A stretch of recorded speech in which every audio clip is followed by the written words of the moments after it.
If you are depending on Social Security or Medicare, a new report shows it will run out of money earlier than expected, as early as 2033 now. Today we look at what that means for people who will be relying on those full Social Security checks and financial help through Medicare.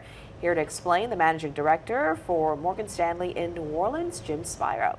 Thank you so much for coming in. Happy to be here. Appreciate it.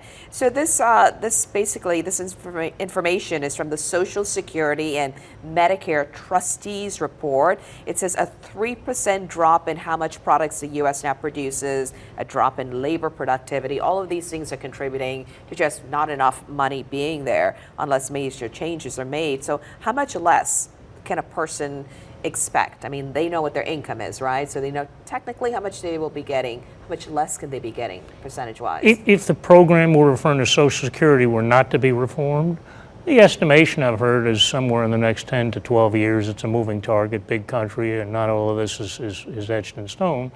But the person would get probably somewhere around 75 to 77 cents on the dollar is the current estimate.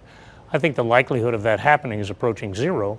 But to respond to your question as you posed it, if that were to happen, I think that's a pretty good estimate, about 75, 77, 78 cents on the dollar.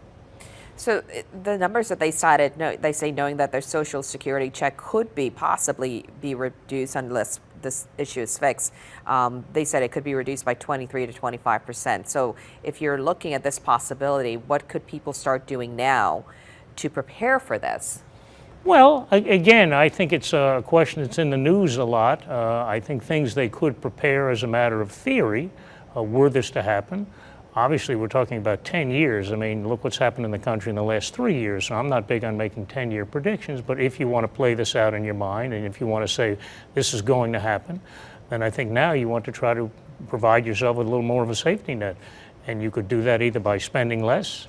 You could do that by changing the mixture of your investments and hopefully getting a higher return, but that usually requires taking on a higher level of risk. You might seek more lucrative employment if you're not working. Maybe you're working part-time, you want to work full-time. There's no way, if you're very, very dependent on that source of income and your income other than that is quite limited, there's no way I can paint a rosy picture if you want to assume that's going to happen. But I think the likelihood of that happening is close to zero for reasons you and I have discussed in the past. I believe the programs will be reformed, and they need to be.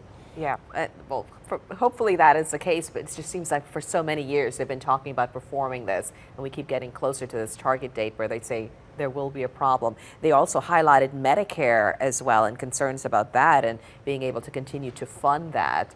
What kind of impact can that have also? I mean, we know it will impact the individual if they don't have enough money coming in through Medicare to pay for bills, but does that have a domino effect as well on hospitals, the economy? Yes, again, if you want to play that scenario out, if that were to happen, the likelihood of which I also think is approaching zero, but if that were to happen, then I think you would have a diminution in the quality of health care. I think you would have a highly disruptive situation in terms of health care employment. But I think what will happen is that, and the projected date there is somewhere 8 or 9 years, when it's not that the program won't exist, but there won't be sufficient revenues to cover all the estimated outflows. I think that the likelihood of that happening is very, very low, frankly zero. I think what will happen is in the interim, but not before the election, our backs will get to the wall in terms of the actuarial unsoundness of this program.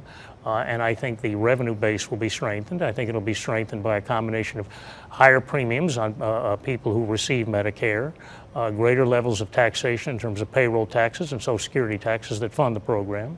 I think there may well be delayed eligibility, or perhaps for people who are above a certain level of income.